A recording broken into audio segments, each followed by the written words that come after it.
pada workshop kali ini. Yang terhormat, workshop yang menyediakan waktunya hari ini, Cynthia Yohana yang akan memandu acara workshop. Pertama-tama, marilah kita mengucap syukur kepada Tuhan Yang Maha Esa yang telah memberi kesehatan dan kebaikannya pada kita pagi hari ini. Selamat datang di acara virtual workshop Innovative Topic and Writing, Skripsi, Tesis, Dissertation. Selama acara berlangsung, dihimbau Bapak Ibu untuk berada di tempat yang tenang dan nyaman, agar setiap materi workshop yang akan disampaikan dapat dimengerti dengan baik. Jika ada pertanyaan, silakan ditulis di kolom chat. Pada sesi diskusi nanti akan dijawab oleh pemateri secara langsung.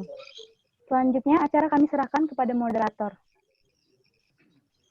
Baik, terima kasih kepada Kak Yohana, host kita pada hari ini.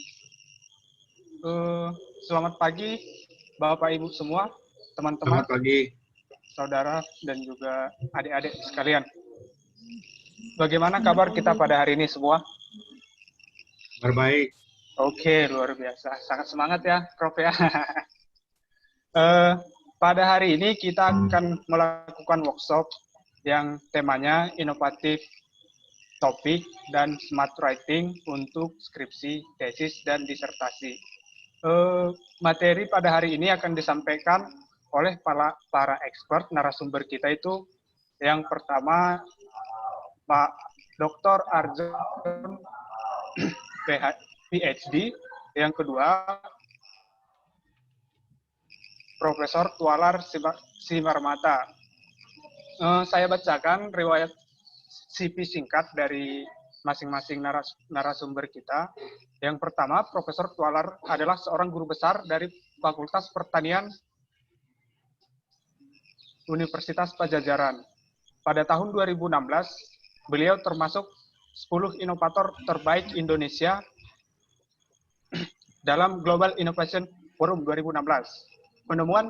Salah satu penemuan dari Profesor Tualar yaitu intensifikasi padi aerob terkendali berbasis organik. Mungkin itu riwayat singkat dari Profesor Tualar. Untuk lengkapnya nanti akan disampaikan beliau bersama dengan materinya.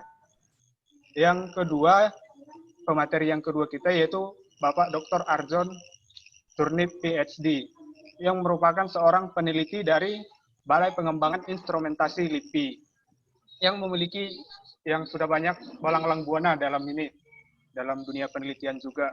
Salah satu temuan dari beliau yaitu penemu kursi roda untuk penderita stroke, kursi roda yang dikendalikan dengan sinyal otak. Mungkin untuk lengkapnya nanti akan disampaikan beliau seraya menyampaikan ini materinya masing-masing. Untuk pembuka, saya persilahkan kepada Bapak Arjon Turnip PhD untuk membuka acara kita pada hari ini. Waktu dan tempat kami persilahkan. Oh iya, sekalian juga Pak, boleh langsung menyampaikan materinya juga. Waktu dan tempat kami persilahkan. Ya, terima kasih moderator. Tapi pemateri pertama nanti Prof. Tualar, saya pemateri kedua. Selamat datang buat Bapak Ibu dosen yang terlibat hari ini, dan juga terima kasih kepada adik-adik mahasiswa yang sudah membuka diri untuk menjadi inovator-inovator berikutnya, mengikuti Prof. Tualar dan mengikuti saya sendiri juga, supaya bagaimana kita bisa mememajukan, memecahkan sekian banyak masalah yang ada di sekitar kita. Nanti kita akan mencoba menguraikan mungkin sebagian dari yang ada di sekitar, supaya mungkin adik-adik mahasiswa bisa memahami masalah apa yang ada di sekitar kita yang harus memang diselesaikan. Di sini saya sebagai Ketua IEEE Indonesia CSSRAS, itu adalah organisasi di bidang engineering terbesar di dunia, dan saya menjadi ketuanya untuk Indonesian chapter. Di sini juga bisa yang tertarik bergabung, bisa juga nanti ada IEEE member student, ya. Ada yang khusus untuk student. Artinya memang bisa bergabung supaya bisa membangun jaringan. Nanti saya sampaikan bahwa media buat adik-adik bisa sukses itu adalah melalui jaringan. Yang memiliki jaringan tapi tidak memiliki jaringan. Nah, jadi artinya itu salah satu kekuatan jaringan itu. Nah, mungkin khusus untuk yang di bidang engineering bisa bergabung dengan IEEE, nanti bisa menjapri atau melihat websitenya. Ini adalah organisasi terbesar di dunia dan ini terkoneksi antar negara. Ya. Untuk di BTTL nanti bisa dibuka website IEEE Explore. Oke, nah untuk berikutnya kita juga melakukan beberapa international conference khusus untuk pertanian, namanya CIPAS, nanti akan diperkenalkan oleh Saudara Ando, dan ada juga untuk bidang kesehatan namanya HIMBEP, juga nanti diperkenalkan Saudara Jos Tampubolon, dan ada juga untuk social science dan juga komputer, itu namanya CESID. Nah, ini adalah media-media di mana Bapak Ibu atau juga adik-adik bisa berkontribusi. Nanti saya perkenalkan beberapa nanti mahasiswa yang memang kita yang memang sudah ikut terlibat di dalam publikasi internasional walaupun masih undergraduate atau masih S1 ya. Jadi adik-adik tidak perlu harus menunggu S2 atau S3 untuk publikasi internasional. Di sini kita akan nanti salah satu tujuan dari kegiatan ini adalah bagaimana meng-create adik-adik untuk menciptakan topik penelitian tugas akhir yang levelnya international standard, international quality. Nah, itu salah satunya. Jadi lebih detail nanti akan kita jabarkan, akan dijabarkan oleh Prof. Tualar dan juga di materi saya. Jadi sekali lagi, ya selamat datang dan selamat bergabung. Mudah-mudahan komunitas kita ini menjadi komunitas yang berkelanjutan ke depan. Tidak hanya sekedar ini hanya sekedar perkenalan. Ke depan kita berharap akan ada kerjasama. Harusnya juga kita juga memiliki satu perusahaan namanya PT Agrowisata Korlak Parna. Tadi kita undang Pak Direktur, tidak datang. Mudah-mudahan nanti di ujung pada sesi diskusi beliau bisa berkenan hadir, direktur utamanya untuk memperkenalkan apa itu PT Agrowisata. Yang pasti adik-adik bisa nanti di situ juga melalui PT Agrowisata bisa tugas akhir, bisa praktek kerja lapangan sebagaimana yang diarahkan oleh Kemendikbud, yaitu kampus Merdeka, Merdeka Belajar, ya. Nah, itu kita juga memfasilitasi itu dan perkenalkan di acara ini. Sekian saya kira sambutan dan sekali lagi selamat datang. Acara saya kembalikan kepada moderator. Terima kasih.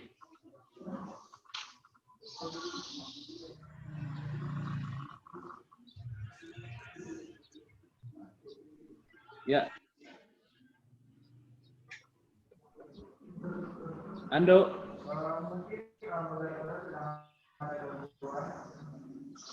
Silakan, Jos, silakan lanjut. Masih mute, Jos.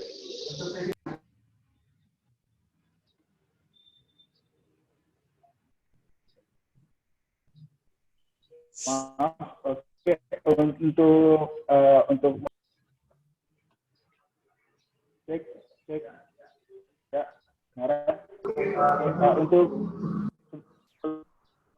untuk selanjutnya akan dimulai dengan pembicara pertama yaitu Prof. Tualar. Untuk waktu dan tempatnya dipersilakan, Pak.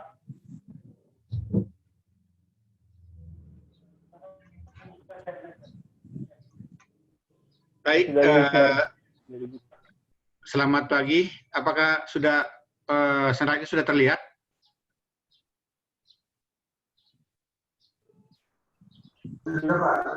Oke, sudah terlihat. Baik. Selamat pagi, Bapak Ibu sekalian, saudara-saudara mahasiswa. Salam sejahtera. Assalamualaikum warahmatullahi wabarakatuh. Jadi kalau kita lihat dengan tema ada yang di depan ini, ada dua sebetulnya pokok bahasan kita. Yang pertama, apa yang kita kenal dengan research and smart writing skill. Jadi research dan keterampilan menulis. Ini ada dua hal yang sangat penting. Yang pertama ada research, ada kemampuan menulis. Ini baik untuk skripsi, tesis maupun disertasi. Nanti khusus untuk nanti bagaimana menulis satu publikasi internasional, walaupun penelitian lokal, walaupun bahannya skripsi, nanti itu bisa diuraikan oleh Pak Dr. Arjon. Jadi Bapak dan Ibu yang saya hormati, kita lihat banyak orang itu banyak melakukan riset, tapi tidak menulis. Kemudian ada juga orang yang pandai menulis, tapi tidak melakukan riset.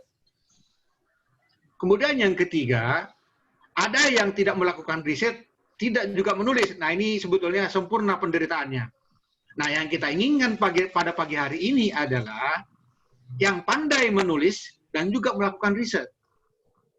Nah di sini Bapak lihat ada istilah smart writing skill. Nah jadi sebetulnya kemampuan menulis, keterampilan menulis, itu tidak tiba-tiba turun dari langit. Nah ini mungkin materi pokok bahasan kita hari ini, bagaimana caranya supaya kita menulis itu enak, indah, nyaman, dan mudah. Ini tugas saya dan Pak Dr.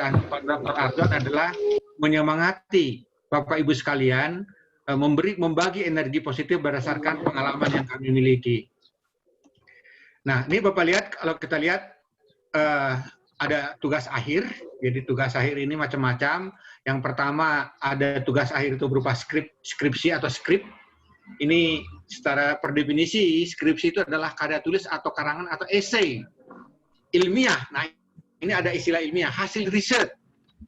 Sebagai tugas akhir program strata 1. Jadi kalau di luar negeri itu disebut dengan undergraduate.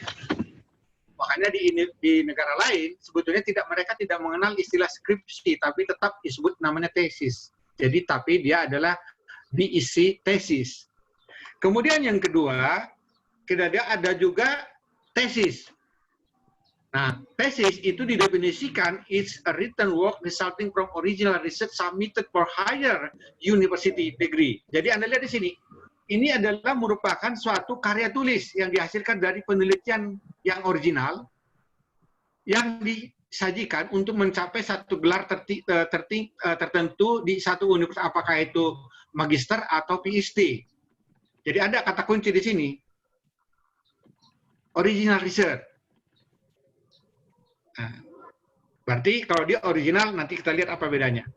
Kemudian tesis, kalau Anda lihat di sini, secara pengertian, tesis adalah pengajuan satu preposisi atau teori, tesa. Jadi seorang, kalau Anda lihat tadi dari skripsi ke tesis itu sudah ada peningkatan. Kalau di skripsi mungkin tidak memerlukan sampai ke sana. Nah, jadi nanti di sini tesa ini untuk S2 maupun S3 akan lebih lanjut. Maka ada lihat di sini menurut KBBI, saya tidak tahu Bapak Ibu sekalian tahu nggak KBBI itu adalah Kamus Besar Bahasa Indonesia.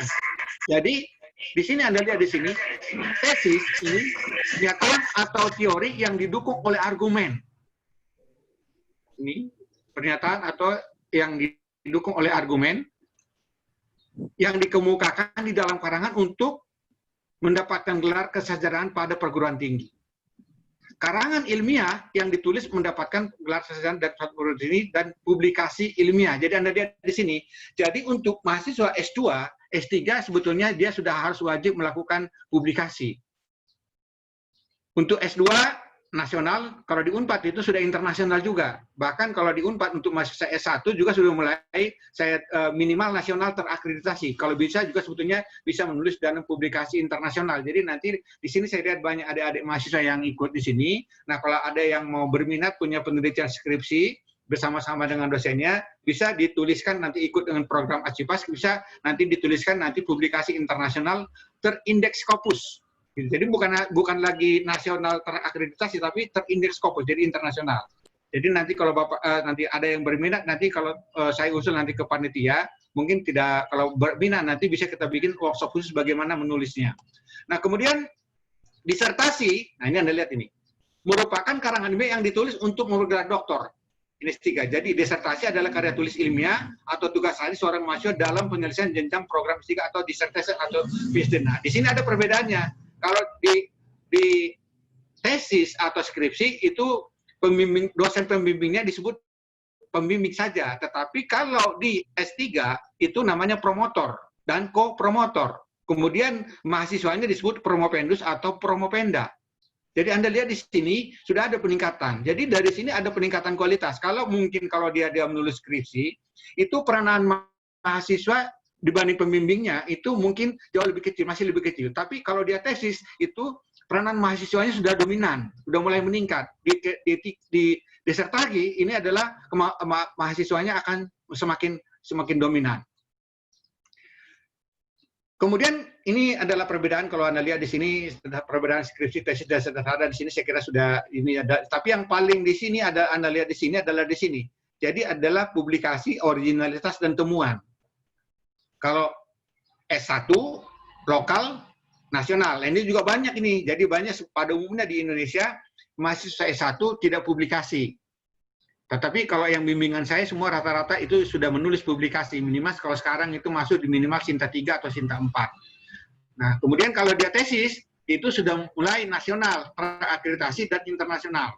Kemudian kalau dia disertasi nasional plus ini internasional bereputasi. Jadi ada bereputasi itu kalau di dalam Indonesia ada namanya indeks. Itu ada kalau Scopus itu ada Scopus Q4, Q3, Q2 sama Q1. Jadi bereputasi itu adalah Q3 ke atas, Q3, Q2, Q1. Kemudian originalitas kalau S1 itu replika masih kasus berbeda. Nah kalau yang di tesis dengan ini mengutamakan originalitas masih. Tapi kalau untuk disertasi itu sudah harus original. Nah temuannya kalau di S1 tidak diharapkan ada temuan, S2 juga masih, tetapi kalau disertasi itu sudah mendapatkan teori baru dan konsep-konsep dan model baru itu adalah hasil temuannya. Ini lebih lanjut ini ya bentuk-bentuknya. Nah kemudian kita lihat ini untuk menyamakan persepsi apakah yang dimaksud dengan riset atau penelitian. Jadi secara ringkas menurut berbagai pengalaman ini kegiatan mengumpulkan, mengolah, menganalisis data, menyampaikan hasil penelitian secara sistematis, efisien, berlandaskan suatu konsep dan teori dengan tujuan satu, memecahkan suatu persoalan, memperjelas fenomena, atau mengembangkan suatu konsep. Kemudian satu lagi sebetulnya nanti kalau di dalam konteks nanti di perguruan tinggi tadi S3, itu salah satu adalah menghasilkan satu karya tulis internasional pada jurnal bereputasi internasional. Jadi salah satu memang kelemahan kita bangsa Indonesia adalah minim publikasi internasional. Kalau mahasiswanya, manusianya banyak. Nah ini pengertiannya kalau dalam bahasa Inggrisnya, jadi analysis research ini is a systematic approach ini. Jadi following a series of steps to obtaining and confirming the new and reliable knowledge. Jadi ini nih. Kemudian ada scientific method juga sistematisasi pengumpulan data. Kemudian scientific method ini kurang lebih ada definisi-definisinya yang harus dikerjakan. Nah kemudian ada satu lagi perbedaan tadi kalau kita karya tulis, skripsi, tesis, sama disertasi. Itu karya tulis. Tapi ada lagi satu lagi ada yang disebut dengan scientific paper article. Inilah sebetulnya tadi nanti yang dipublikasi nanti di dalam satu jurnal-jurnal apakah nasional apakah internasional. Jadi nanti para mahasiswa atau Bapak Ibu sekalian dosen atau mungkin juga mahasiswa pasca yang ingin menulis satu publikasi internasional nanti disarankan kalau mau bisa ikut program kita yang ACIPAS. Ini masih terbuka kesempatan untuk mendaftar. Nah nanti karyanya minimal diterbitkan nanti di satu IOP series yaitu Earth and Environmental Science itu terindeks Scopus. Nah ini kemudian kriterianya first publication jadi masih original jadi belum dipublikasi tempat lain. Kemudian ini adalah tadi di shortnya dokumen delik dan yang paling penting adalah di sini. Nanti kalau mau menulis tadi ini, nanti di sini saya singgung sedikit nanti bagaimana menulis tesis, skripsi atau disertasi. Nah kalau untuk scientific paper ini clearnya adalah sama nih. Kata kuncinya adalah ditulis dengan sistematis, jelas, tajam dan singkat.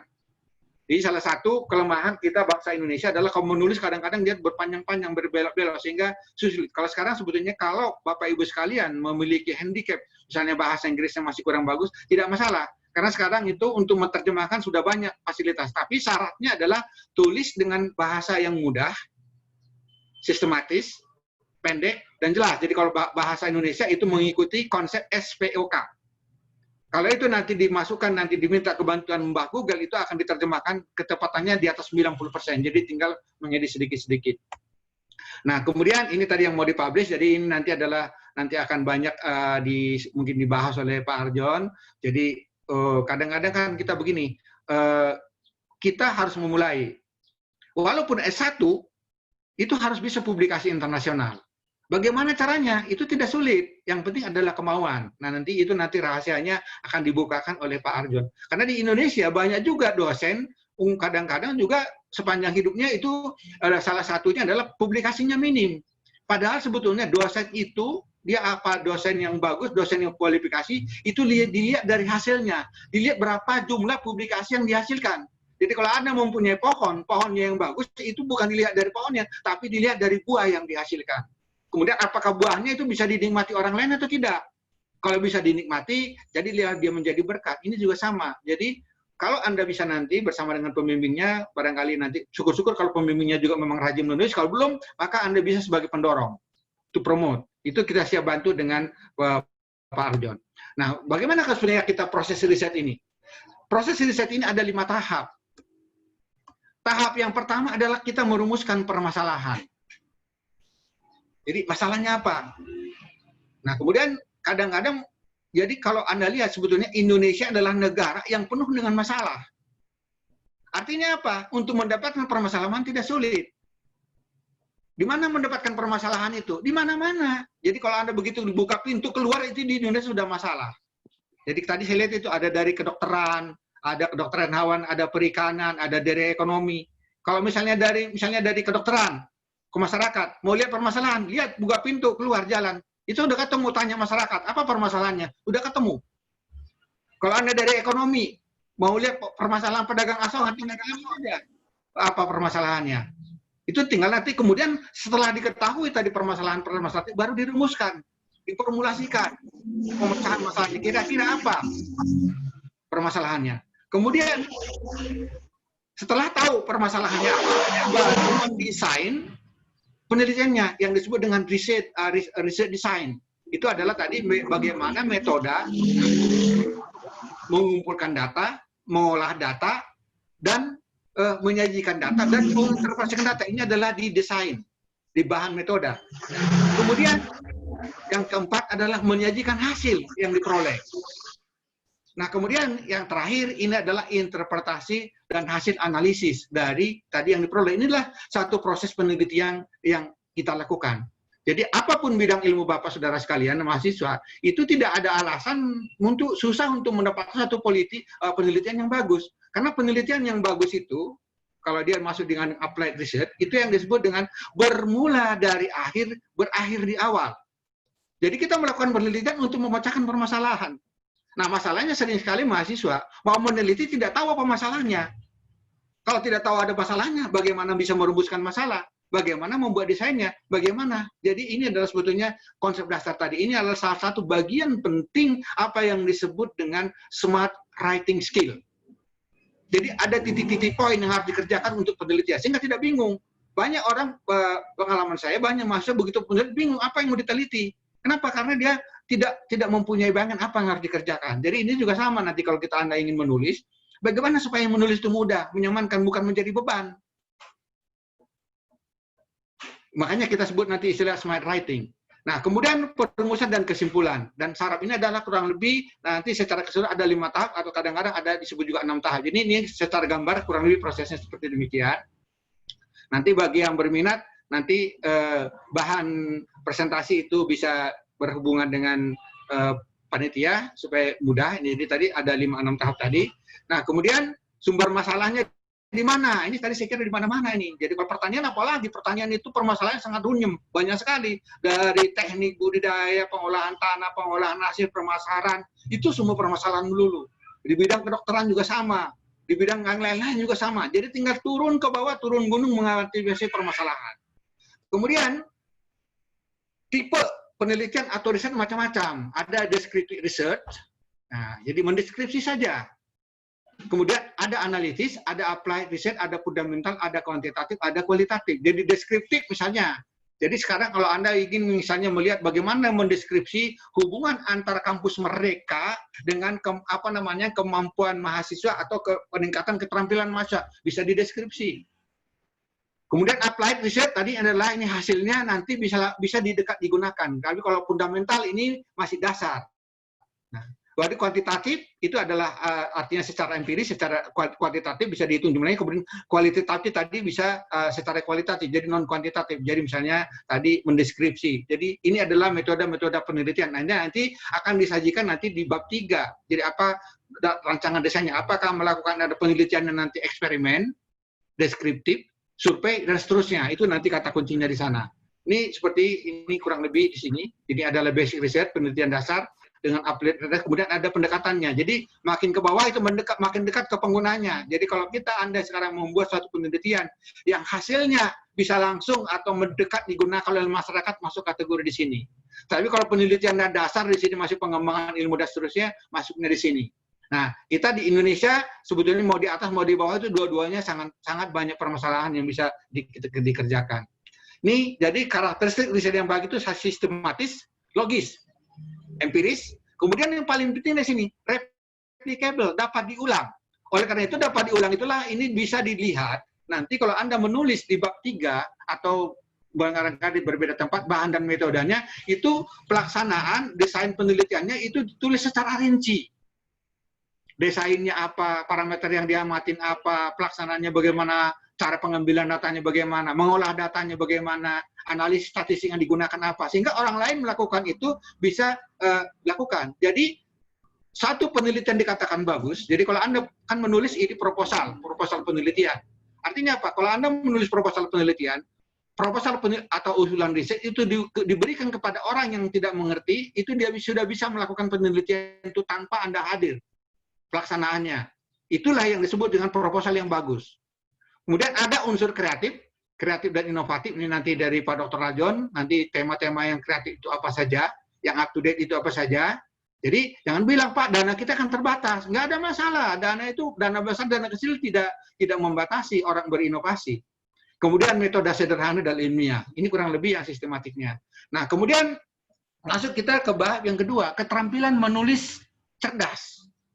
Inilah satu tadi riset, kemudian yang kedua, faktor kedua adalah keterampilan menulis cerdas, atau yang kita sebut dengan istilah smart writing skill. Mengapa penting?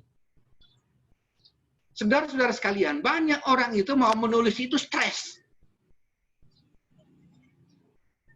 Tadi idenya sudah banyak, begitu menulis, nggak selesai-selesai, nggak maju-maju di satu halaman. Mutar-mutar di situ saja. Kenapa? Karena tidak punya pola.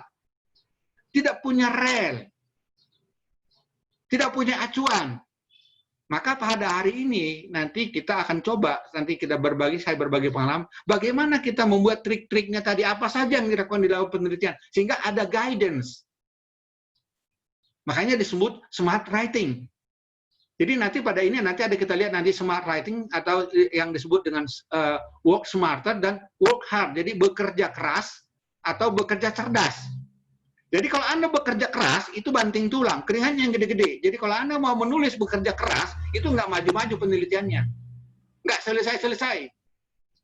Kenapa? Karena tadi, otaknya bekerja keras, keringatnya yang keluar. Kalau orang berkeringat nggak bisa mikir. Makanya kalau Anda lihat, kalau Anda ingin memiliki penghasilan yang bagus, maka bekerjalah tidak berkeringat. Jadi, work smarter. Kalau Anda bekerja keras, keringatnya gede-gede, penghasilannya UMR. Jadi yang bekerja dengan smarter itu adalah bekerja dengan brain, dengan otak. Kalau dengan brain, penghasilan Anda tidak terbatas. Ini nanti sebetulnya penting dimiliki oleh para mahasiswa maupun para dosen, bagaimana kita bekerja dengan smart. Jadi bukan bekerja keras. Sekarang kita Indonesia tidak lagi zamannya bekerja keras, tapi bekerja smart. Artinya apa? Kita menghasilkan teknologi dan inovasi-inovasi sehingga efisiensi, nilai tambah, dan daya saing itu yang diperlukan. Sama. Jadi kalau kita bekerja keras, menulis dengan kerja keras, tidak akan ada publikasi yang dihasilkan. Kalaupun ada, publikasinya abal-abal. Tetapi kalau bekerjanya dengan tadi menulisnya dengan smart, menggunakan brain, menggunakan pola, itu tulisan kemanapun akan bisa dicapai. Nah, nanti kita itu di sana nanti ini. Nah, ini contoh adalah bagaimana pentingnya, berarti ini Anda lihat ini, bekerja hard work, kerja keras. Ini nggak jelas topiknya.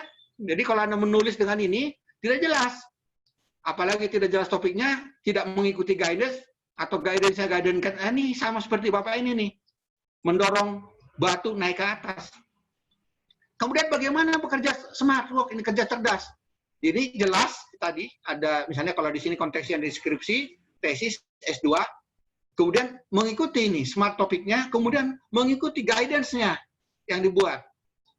Coba Anda lihat ini, bandingkan, yang di sini ada kumbang, ada Bapak di sini. Yang kira-kira kumbang ini dengan sini mana yang bekerja dengan cerdas?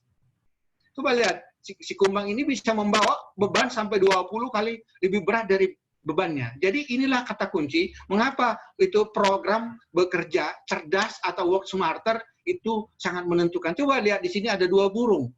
Sama-sama burung. Sama-sama ingin minum.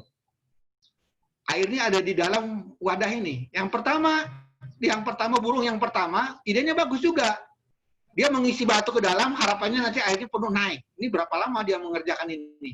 Kemudian yang di sini, dia menggunakan sedotan, menghasilkan. Jadi Anda lihat di sini, jadi cara berpikir itu memberikan hasil yang berbeda.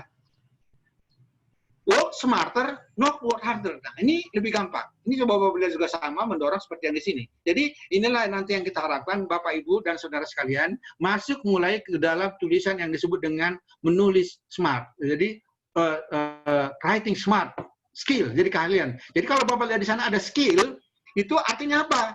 Jadi tidak ujung-ujung hanya bersilah satu malam, besok pagi sudah langsung punya keterampilan.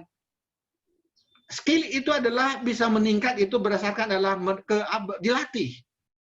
Terus berlatih sehingga dia mempunyai keterampilan. Sama kayak orang belajar kungfu, Anda lihat itu kalau dia di film-film Cina, itu kadang-kadang belajar kungfu sampai 10 tahun.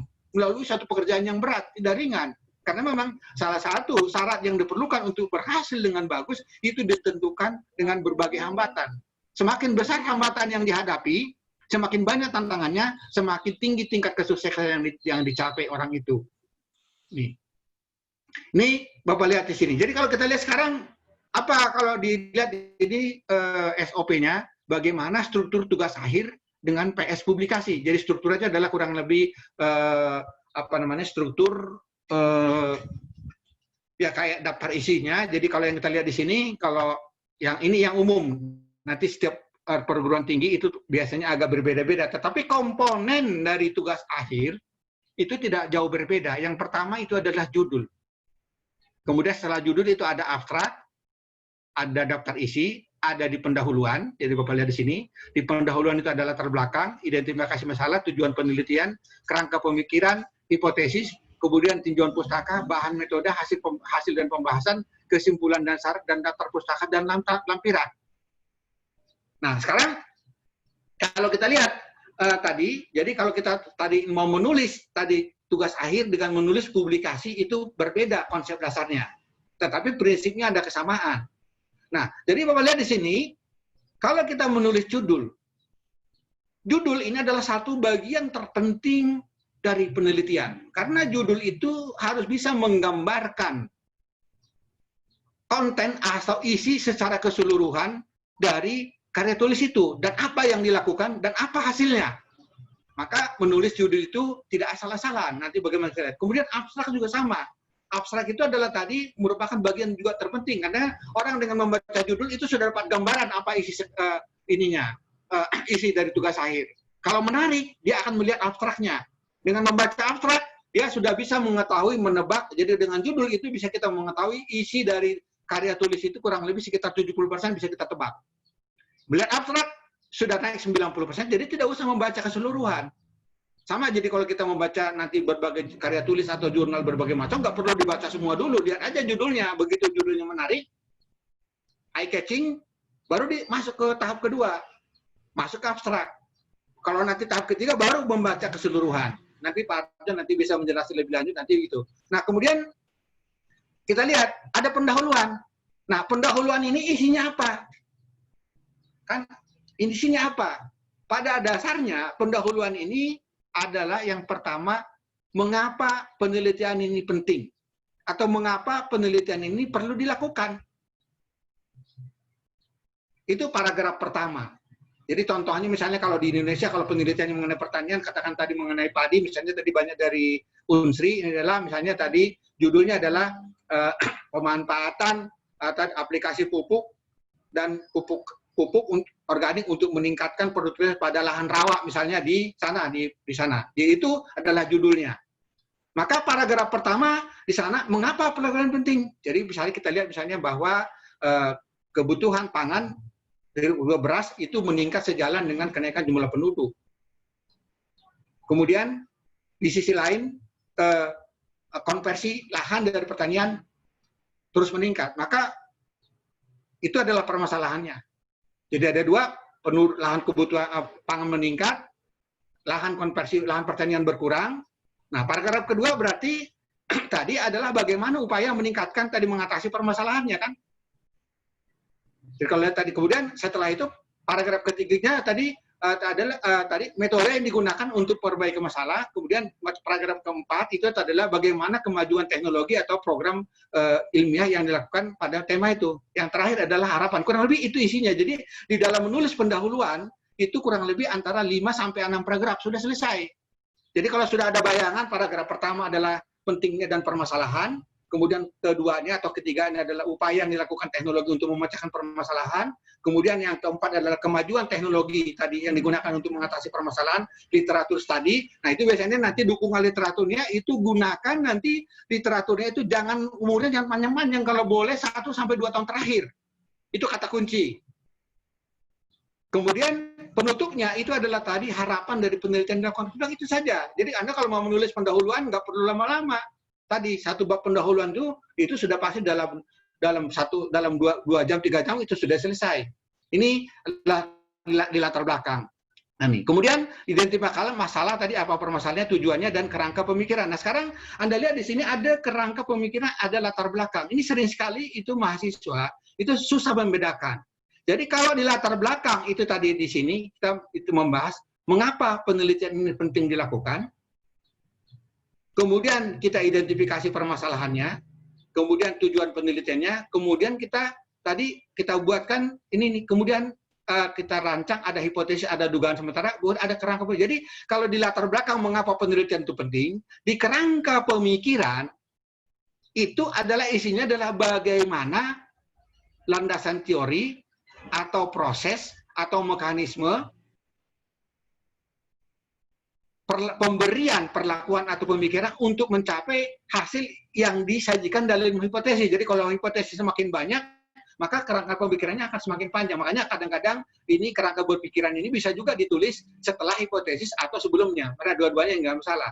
Kalau tinjauan pustaka itu tinggal melihat itu bagaimana state of the art kemajuan teknologi. Kemudian di bahan dan metode, ini tadi bahan metode ini harus dirinci dengan jelas. Jadi salah satu komponennya di sini ada tadi misalnya lokasi penelitian, bahan dan penelitian. Nah ini bahan dan metode. Nah bahan penelitian itu kalau biasanya kadang-kadang itu mahasiswa terlalu rajin karena mungkin nulisnya nggak perlu bayar. Bahan penelitian itu sampai tali rapia, sengkop apa disebut. Jadi bahan itu adalah bahan-bahan yang kira-kira sangat penting. Jadi kalau Anda misalnya tadi pertanyaan kalau menggunakan benih, nah itu baru disebut benihnya dari mana. Kemudian kalau menggunakan percobaan pot, tanahnya dari mana, nanti baru sehingga dikemukakan karakteristik tanahnya bagaimana, kemudian macam-macam, kemudian alat ukur yang digunakan apa saja di situ. Jadi kalau hanya mistar tidak usah disebutkan, tapi kalau ada alat yang punya merek, nah itu perlu disebutkan, jadi termasuk. Dan kemudian hasil pembahasan, nah ini jadi bahan metode ini nanti terakhirnya itu adalah metode analisis untuk mengolah data. Jadi di kita biasanya analytical statistik yang digunakan. Nah hasil dan pembahasan, dan nanti ini yang paling penting. Nah, hasil itu biasanya nanti bisa disajikan dalam bentuk tabel, dalam bentuk gambar. Supaya mudah orang mengerti. Karena tabel dengan gambar yang bagus itu adalah bisa menjelaskan dirinya sendiri. Kemudian bagaimana membahasnya. Jadi nanti Anda lihat di dalam hasil tabel maupun hasil tadi, kalau hasilnya tadi sesuai yang dengan harapan meningkat atau berkurang, atau tidak berkurang. Nah, sebenarnya kalau dia berkurang itu mengapa berkurang, itu yang Anda bahas. Kalau meningkat, mengapa meningkat. Kemudian kalau tidak berpengaruh, kenapa tidak berpengaruh? Baru dibandingkan dengan literatur atau pustaka yang ada. Itu di hasil pembahasan. Kalau nanti ada membahas di hasil yang menyeluruh, misalnya kayak hasil, nah jadi gunakan juga parameter-parameter yang lain yang sebelumnya setelah dibahas, itu gunakan untuk mendukung pembahasan. Contoh, jadi kalau misalnya Anda mengukur misalnya produktivitas hasil padi, kemudian ada analisis tanah, ada analisis tanaman, ada pertumbuhan tinggi, pada saat membahas hasil, gunakan tadi dukungan-dukungan dari hasil analisis sebetulnya. Jadi misalnya gini, bahwa perlakuan A yang diberi pupuk misalnya 10 ton, tanamannya lebih tinggi, oh ternyata tinggi tanaman lebih tinggi, lebih hijau, mikrobanya lebih banyak, pertumbuhan lebih banyak, ini nanti dibuat. Kemudian nanti bisa disajikan tadi tampilannya dalam bentuk gambar. Kemudian disimpulkan dan saran. Nah, kumpulan ini tadi kristalisasi dari hasil tadi. Simpulan ini sebetulnya mudah batasannya. Anda akan membuat di sini hipotesis atau identifikasi masalah. Nah, jadi kesimpulan ini sebetulnya tadi adalah merupakan jawaban dari hipotesis ini. Apakah hipotesis sesuai dengan hipotesis atau tidak? Kemudian kalau Anda memberikan saran, sering sekali juga maksud saya, pas memberi saran itu bingung. Nah, sebetulnya saran itu gampang sekali. Saran itu ada dua kelompok. Yang pertama apa yang disebut dengan saran aplikatif. Jadi kalau ada penelitian aplikatif, itu Anda bisa sarankan dari hasil penelitian Anda. Kemudian yang kedua, saran penelitian. Udah itu saja. Nah, tapi saran penelitiannya, jangan ujuk-ujuk lahir di sini. Itu sudah harus dibahas nanti di dalam pembahasan pada saat mendiskusikan tadi. Ini kurang lebih tadi, ininya, di dalam struktur tugas akhirnya. Dan kemudian tadi keyword-keyword, apa yang harus dikerjakan. Jadi untuk usulan riset proposal, jadi Anda lihat sini ada titel, judulnya tadi, pendahuluan, bahan metode, pustaka, ini tinggal diurai. Kurang lebih ini. Jadi di sini salah satu juga Anda lihat, jadi kalau Anda ingin mempublikasi secara internasional, jadi salah satu yang pertama dilihat orang itu juga nanti selain tadi judul abstrak, itu adalah pustakanya. Pustakanya harus mutakhir, harus baru. Itu kalau boleh 75% itu dari jurnal internasional, kemudian kalau boleh dalam 3 atau maksimum 5 tahun terakhir. Jadi jangan menggunakan pustaka-pustaka yang 20-30 tahun, kecuali kalau memang itu mempunyai arti yang sangat penting. Ini kurang lebih struktur yang ininya. Jadi Anda lihat ini, jadi kalau Anda menulis karya ilmiah, itu berbeda tadi ininya. Kalau kita tadi tugas akhir, karena kita menulis UP, kan belum ada hasilnya, sudah ada rangkaiannya. Makanya kadang-kadang kita, kalau Anda lihat di sini, kalau menulis tugas akhir, kan hipotesisnya sudah ada, kemudian sudah ditulis sampai ke sana, sampai bab 3 sudah ada, tinggal hasil dan pembahasan. Nah, tetapi kalau kita menulis publikasi ilmiah, itu mana dulu yang ditulis, apa dulu yang dikerjakan. Nah, kayak yang dikerjakan itu Anda lihat terbalik. Yang pertama dikerjakan adalah metodenya. Kemudian dari metode itu baru hasilnya. Kemudian diskusi dan pendahuluannya. Nah, ini setelah ini ada diskusi, sudah ada kesimpulan, baru nanti dibuat abstraknya. Kemudian baru terakhir adalah tadi membuat titel atau judulnya. Oleh karena itu, kalau Anda menulis tugas akhir, misalnya tadi skripsi, tesis, atau disertasi, itu tidak usah ragu menyesuaikan judul dengan hasil yang diperoleh. Jadi jangan dipaksakan hasil dari penelitian mengikuti judul.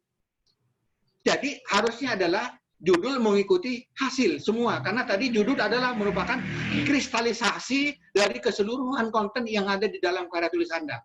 Jadi Anda lihat, jadi kalau orang mau pakai ikat pinggang dengan pakai celana, mana dulu yang dipakai? Celana dulu atau ikat pinggang dulu?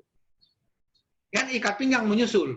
Ini juga sama. Jadi kadang-kadang kita punya kelemahan karena di Indonesia tadi punya UP segala macam, itu seolah-olah udah diseminarkan, judul itu tidak bisa berubah. Sehingga kadang-kadang hasil itu hasil menyesuaikan kepada judul, ini adalah satu pendekatan yang salah. Nah, ini referensi juga sama kayak tadi kurang lebih ini. Jadi ini yang intinya itu ininya. Nah, ini urutan. Tadi kalau untuk publikasi ilmiah kurang lebih urutannya seperti begini. Kalau tadi kita di dalam penelitian, usulan penelitian atau tugas akhir kan diawali dengan usulan penelitian, bisa itu dibalik. Makanya nanti judulnya jadi minimal sebetulnya, jadi kalau mau membuat permasalahan usulan penelitian itu mulai pertama tadi adalah perumusan permasalahannya. Kemudian formulasi, kemudian baru langkah-langkahnya, baru nanti judulnya ditentukan. Tetapi yang umum dilakukan di kita adalah judulnya dulu yang dikerjakan. Nah, itu mungkin kalau pada peneliti yang sudah mahir, itu bisa, karena dia sudah bisa mempunyai gambaran kira-kira apa yang akan terjadi. Ini jadi update judul dan abstrak mengikuti hasil penelitian, bukan yang terbalik. Ini. Nah, ini jadi judul itu bukan barang sakti, judul itu ada menyesuaikan saja kepada isinya supaya dia updating ininya. Karena nanti judul tadi melihat apakah judul penelitiannya menarik atau tidak. Jadi judul ini sama seperti kalau Anda misalnya muncul, yang pertama dilihat orang itu adalah penampilannya, tampakannya. Itu adalah judul. Kalau menarik baru dilanjut begitu. Nah, ini sama tadi itunya, urutannya, kira-kira strukturnya. Jadi kalau menulis publikasi internasional kurang lebih ini ada IMRAT, ini introduction dan ini nanti mungkin Pak Dr. Ranjo nanti bisa membahas lebih lanjut. Nah, judul tadi sebetulnya sudah saya bahas, ini untuk refreshing. Jadi sangat penting, mengapa? Karena dia adalah merupakan kristalisasi hasil penelitian. Ini yang tampak. Jadi kalau Anda melihat seseorang, melihat gadis yang cantik atau pemuda yang ganteng, yang dari mana dilihat? Lihat dari penampilan, wajahnya dan penampakannya. Kalau penampakannya sudah menyedihkan, nah mungkin minatnya sudah berkurang. Nah, kemudian hasilnya, kemudian judul itu jangan panjang-panjang. Biasanya judul makin pendek makin bagus, makin panjang makin tidak bagus. Itu untuk skripsi atau kurang lebih biasanya kurang lebih 20 kata. Kemudian, nah di judul tadi Anda lihat tadi, judul itu kan menggambarkan isi. Nah, di situ ada variabel, minimal ada 2. Ada yang disebut dengan variabel bebas dan ada yang disebut dengan variabel tidak bebas atau yang variabel tergantung. Jadi X, Y.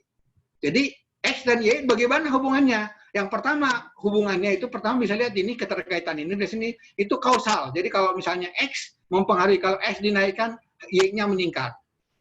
Kalau X diturunkan, Y-nya meningkat. Itu kemudian ada juga ya tidak, kalau kemudian ada juga nanti hubungannya adalah korelasi. Jadi analisis, regresi dan korelasi. Jadi Anda tinggal melihat yang tadi. Jadi kalau misalnya Anda sekarang membuat penelitian bagaimana pengaruh kampus merdeka atau hubungan kampus merdeka dengan keefektifan belajar, ya Anda bikin mungkin hubungan, bikin dia analisis, kemudian tentukan parameternya, dilakukan analisis regresi dan korelasi, nanti ada koefisien korelasi dan koefisien determinasi ini, itu bisa membutuhkan. Jadi kemudian yang paling penting di sini adalah judul ini spesifik, padat, informatif, meaningful, powerful. Makanya kalau Anda lihat ada istilah PowerPoint, itu adalah poin yang mempunyai power. Jadi kalau Anda bikin bahan presentasi, jangan bikin rame, tulisannya sampai 1 halaman, nggak bisa diikutin orang. Dia bukan PowerPoint, karena poinnya tidak mempunyai power. Jadi Anda bikin kata-kata kunci, sehingga dia mempunyai power. Kurang lebih ini, informatif. Nah, bagaimana membuat ini? Singkat, padat, menarik. Nah, itu membuat judul ini ada tekniknya. Ini nanti hari ini yang kita bahas adalah bagaimana membuat judul yang bagus, yang padat dan informatif. Dan meaningful dan powerful, karena sehingga kita bisa menduga apa yang dilakukan, apa yang isi, dan apa hasil penelitiannya.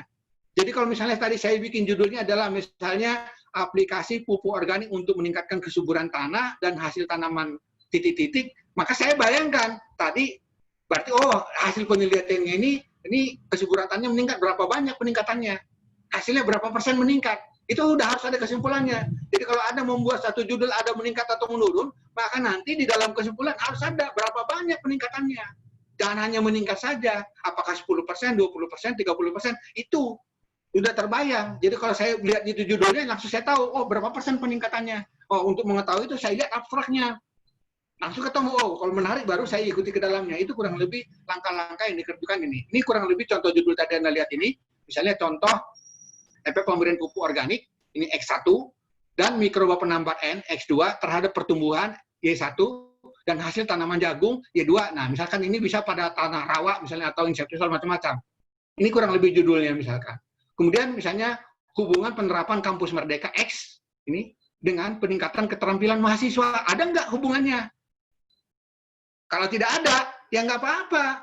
Cuma Anda harus menjelaskan mengapa tidak ada. Kalau ada, nah mana yang menentukan? Nah, ini Anda lihat tadi. Jadi ada hubungannya non-directional, ada yang direksional. Ini ketergantungan.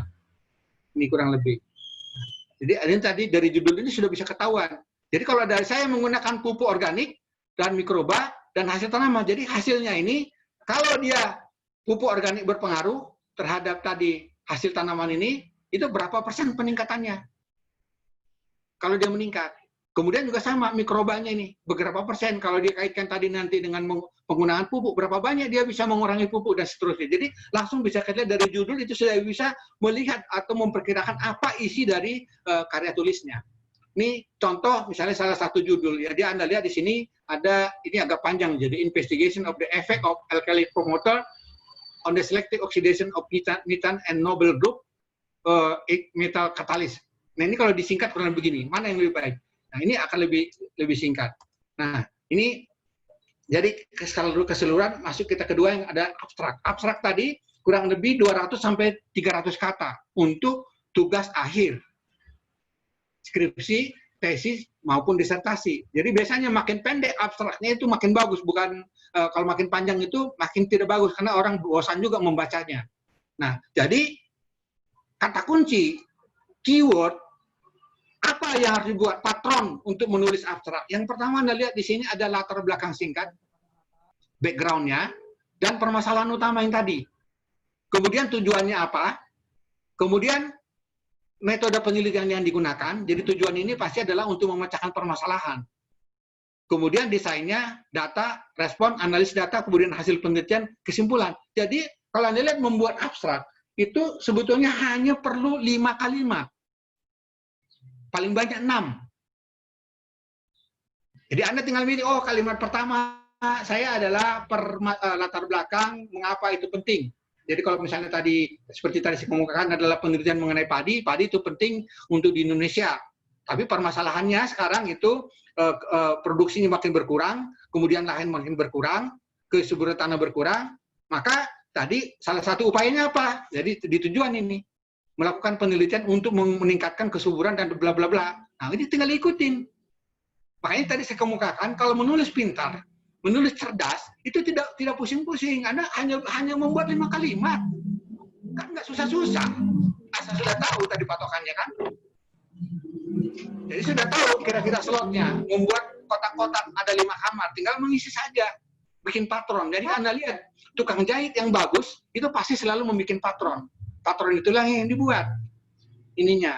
Jadi ini adalah tadi yang Anda pegang. Jadi abstrak kurang lebih ini isinya. Nanti kalau untuk publikasi, nanti Pak Arjon bisa lebih kasih stressing lagi. Jadi kalau Anda mau mengkonverting dari hasil penelitian skripsi atau tesis tadi, kalau disertasi biasanya ada beberapa penelitian, sebagian dari penelitiannya mau dibuatkan satu publikasi internasional yang bagus, dengan judul yang bagus. Jadi bisa saja penelitiannya itu sebetulnya tidak luar biasa saja.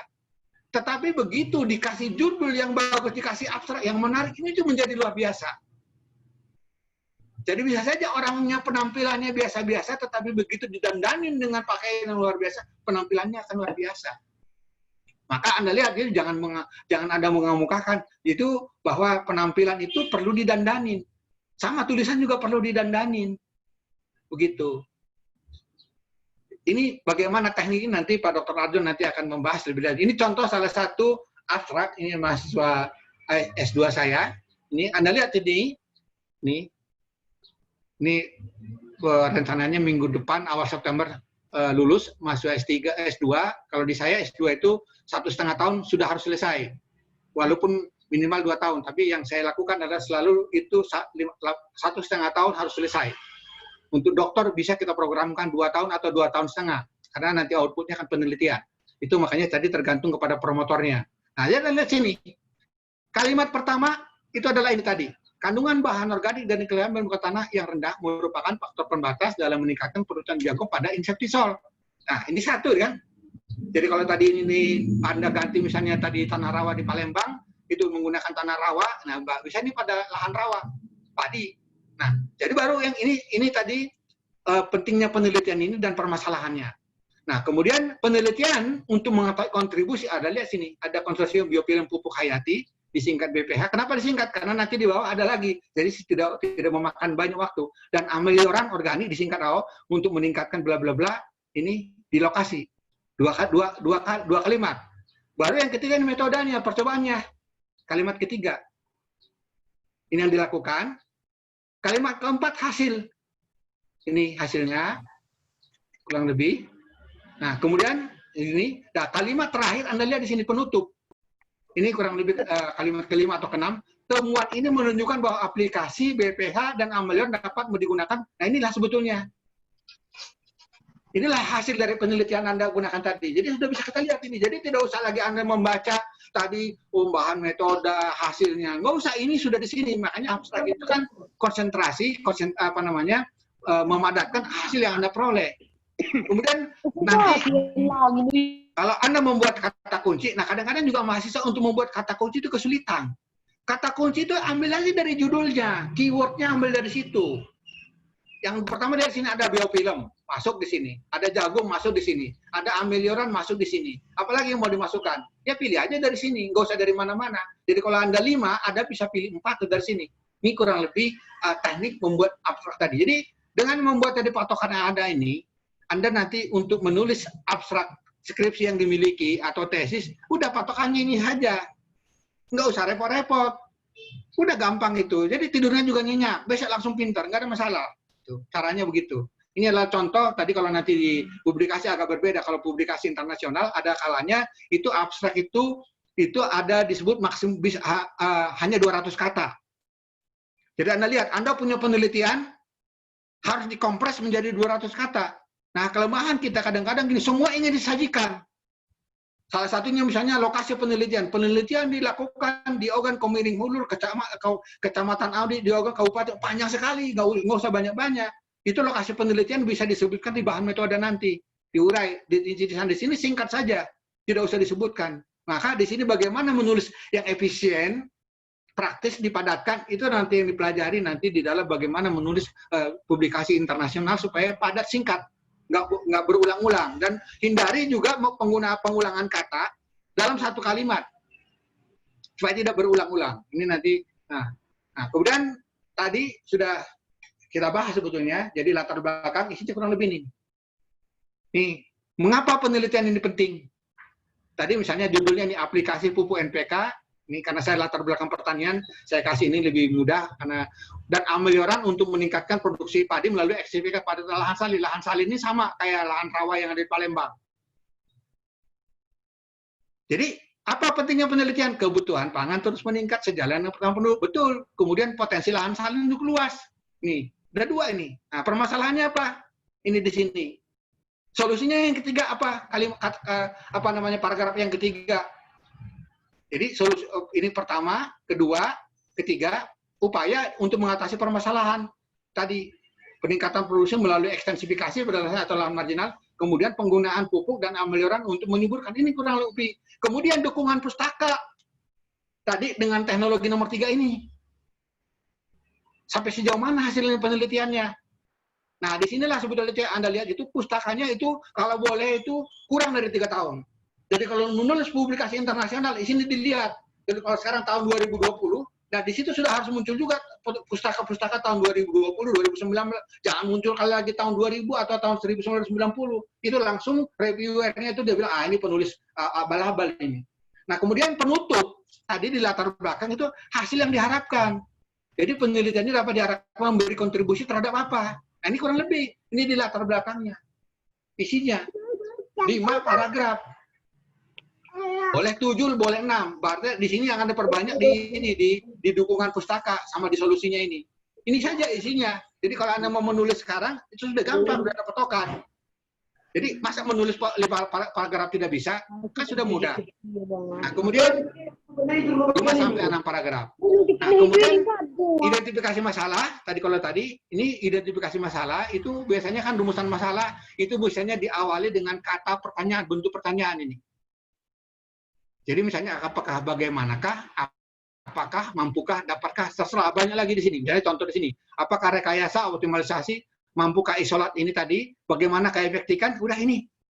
Kemudian tujuannya nanti adalah langsung dibalik dari sini untuk mendapatkan. Nah, kemudian nanti hipotesisnya itu udah langsung kurang lebih merupakan jawaban sementara dari identifikasi masalah. Nah, kemudian nanti di kerangka pemikiran itu bagaimana tadi prosesnya, mekanismenya, apa yang Anda lakukan untuk mencapai tadi yang dihipotesiskan, nanti yang dituliskan di dalam hipotesis.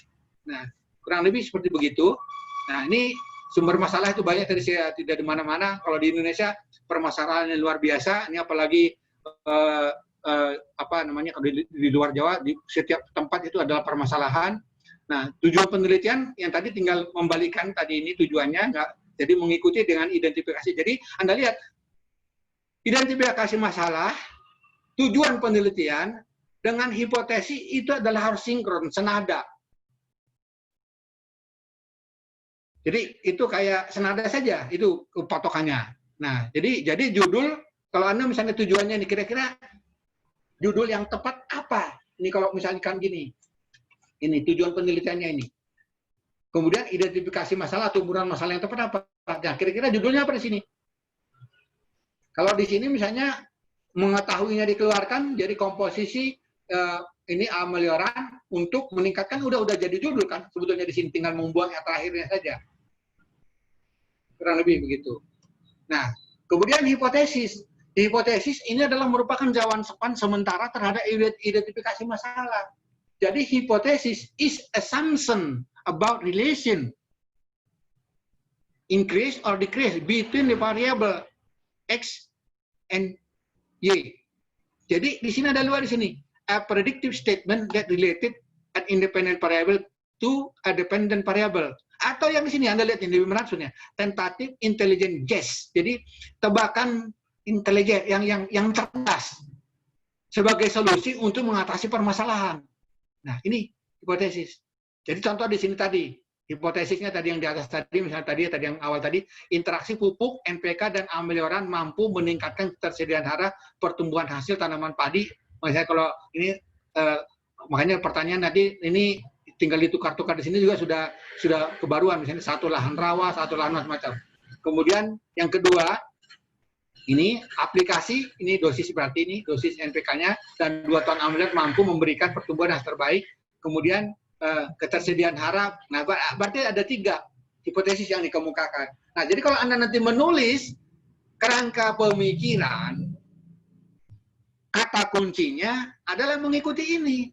Bagaimana mekanisme atau proses apa yang terjadi sehingga tadi hasil padinya bisa meningkat tadi melalui pemberian NPK sama amelioran. Kemudian bagaimana mekanismenya, kenapa jadi dosis yang terbaiknya sekitar 500 kilo dengan 2 ton ameliorannya.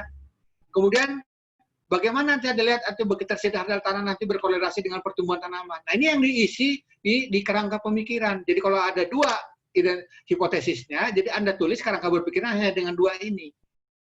Jadi bisa panjang, bisa pendek. Sebetulnya kalau kerangka berpikir jangan panjang-panjang. Kan yang penting tegas, pendek, jadi nggak usah terlalu banyak mengutip, tapi kutipannya adalah yang nggak penting-penting. Kan yang itu, jadi kalau menulis kerangka berpikir itu sebetulnya maksimum 2 halaman sudah bagus.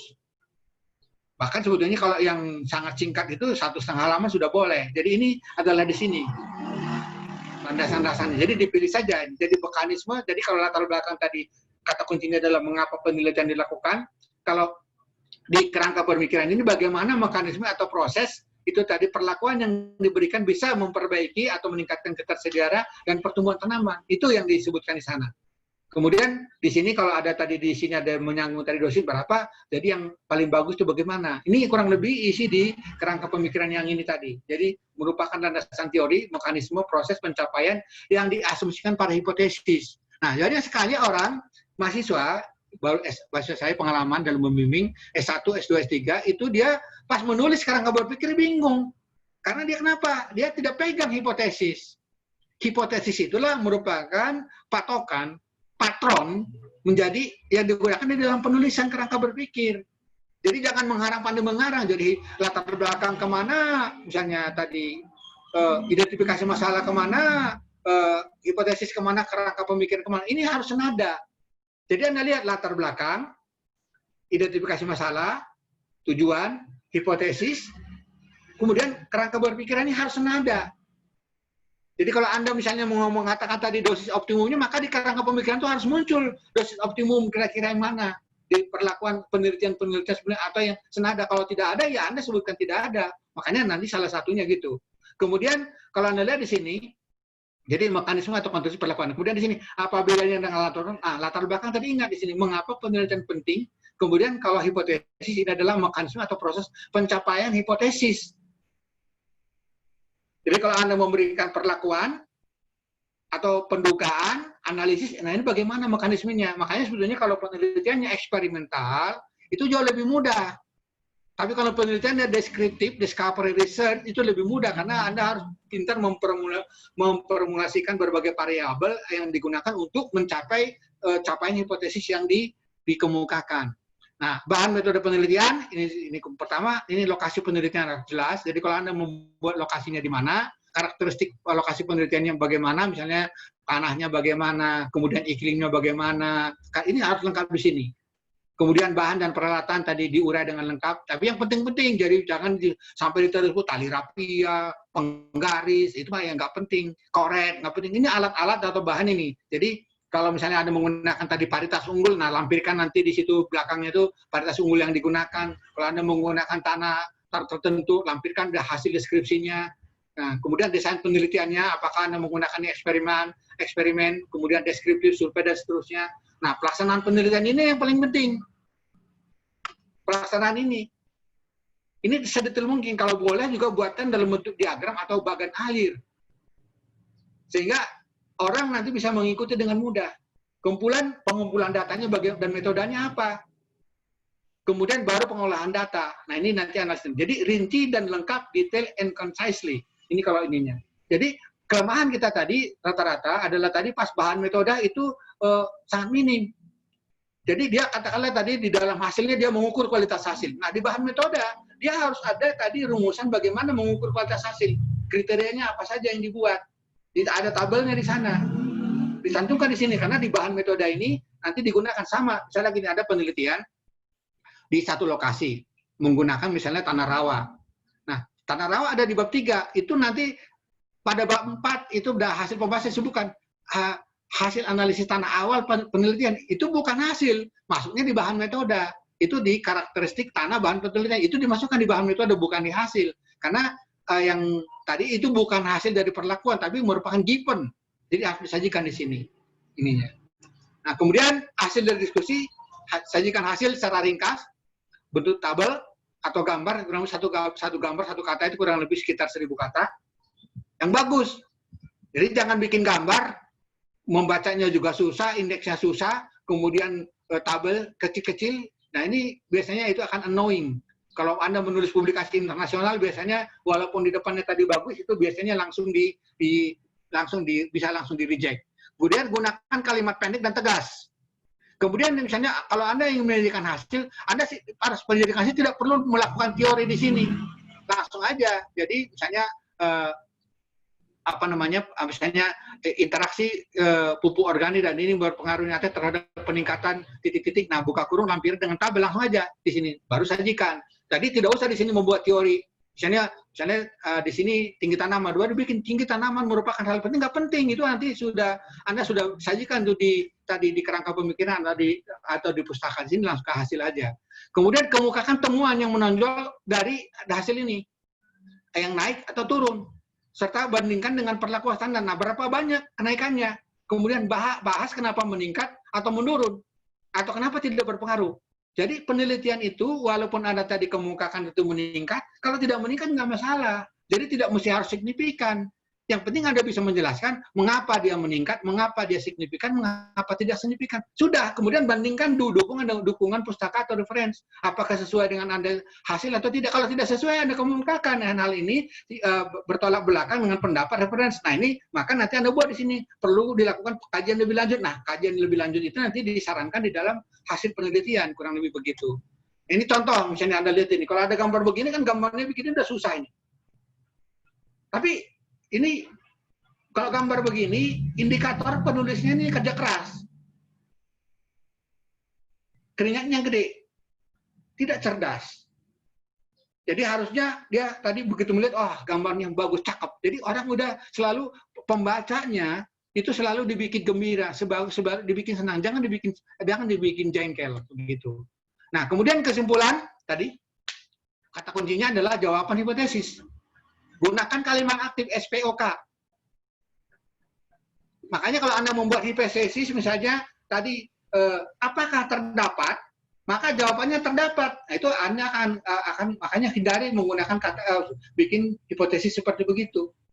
Karena gunakan kalimat. Kemudian saran aplikatif, dan saran penelitian yang tadi. Nah, kemudian pustaka, jadi nanti pustaka ini biasanya pedoman tulisannya ada yang ditulis menggunakan angka, ada juga alfabetik. Kemudian itu bisa diikuti dari setiap di mana Anda kuliah, ikutin. Kemudian lampirannya kurang lebih sama. Jangan lupa juga biasanya kalau untuk publikasi internasional sebelum pustaka itu ada acknowledgement, ucapan terima kasih. Kalau di skripsi, di karya tulis, ucapan terima kasih kan ditulis di depan. Kurang lebih itu. Nah, ini Bapak, Ibu, Saudara sekalian, ini Anda lihat di sini ada ikan. Satu ikan yang di depan, satu lagi ikan ini, satu ikan menghadapi baja. Ini kira-kira kalau Anda yang menjadi ikan, ingin posisinya di mana? Apakah di depan? Atau apakah di belakang? Atau apakah seperti ini? Maka Anda ada dua pilihan. Yang pertama, apakah sebagai pelopor depan atau sebagai pengekor? Be the leader, gitu. Atau pengekor. Nah, dua-duanya bisa pilihan mana saja. Karena mempunyai konsekuensi. Ya, di depan ada risikonya, di belakang juga ada risikonya, gitu. Sama seperti begini Anda lihat juga. Di sini Anda lihat ada kupu-kupu. Anda lihat ini ada proses dihadapi yang seperti pada hari ini, Bapak Ibu sekalian, untuk pandai menulis, punya keterampilan itu ada prosesnya. Tidak ujuk-ujuk. Coba Anda lihat di sini, ada kepom ini dari kupu-kupu ini. Jadi, Bapak Ibu sekalian, di sini adalah penuh perjuangan. Perjuangan inilah membuat satu keterampilan dan kedewasaan. Jadi, kupu-kupu ini ada suatu ketika, ada anak melihat, kupu-kupu lagi berjalan begini, ada dua kupu-kupu. Proses dia lihat, wah, pasti lihat di sini, wah, si ini kasihan sekali kupu-kupu ini, nggak beres-beres keluar dari kepompongnya. Maka si anak tersebut dibantu si kupu-kupu ditarik. Yang satu lagi kepompongnya dibiarkan. Ternyata tadi kupu-kupu yang dibantu sama si anak tadi 1 jam 2 jam kemudian mati. Tetapi yang tidak dibantu itu tidak. Kenapa? Ternyata pada saat si kupu-kupu ini keluar, dia di sini melatih otot, kemudian mengalirkan darahnya semua masuk ke dalam jaringan sehingga dia berkembang. Jadi kalau dibantu, itu olahraganya tidak ada, sehingga tadi tidak terisi. Nah, jadi kalau dia dibiarkan, baru nanti semua terisi bagus, berkembang, ya menghasilkan. Jadi Anda lihat di sini, bahwa perjuangan, semakin keras perjuangannya akan semakin bagus juga rewardnya. Jadi di sini perjuangan dan indah pada waktunya. Nah, yang terakhir, saya kira Anda lihat, ini saya suka nih gambar ini saya ambil dari Pak Dr. Arjon. Jadi Anda lihat sini, ini ada pepaya. Ini ada media tumbuhnya. Yang normal kan pepaya langsung tumbuh ke atas. Coba Anda lihat sini, pepaya ini berapa banyak hambatan yang dihadapi untuk tumbuh. Dia harus tumbuh ke bawah dulu, baru naik ke atas. Walaupun begitu, Anda lihat di sini, masih mampu menghasilkan buah. Buahnya bagus-bagus lagi. Coba kita lihat kepada diri kita masing-masing. Bapak kuliah di mana? S1, S2, S3. Jadi tidak ada alasan untuk tidak bisa. Ini pepaya bisa membuktikan. Walaupun media tanamnya sudah tidak mungkin, tumbuh masih bisa. Sama tadi Pak Dr. Azan mengatakan, dimanapun Anda kuliah, Anda melakukan penelitian, kalau ingin membuat publikasi internasional itu bisa, tinggal asal tahu caranya. Jadi percayalah, jadi dengan begitu Anda bisa menghasilkan buah-buah yang bagus dan indah pada waktunya. Saya kira demikian yang bisa saya sampaikan. Terima kasih. Terima kasih, Prof. Baik, terima kasih Prof. Tualar atas materi yang disampaikan. Teman-teman, Bapak Ibu sekalian, apakah suara saya terdengar jelas?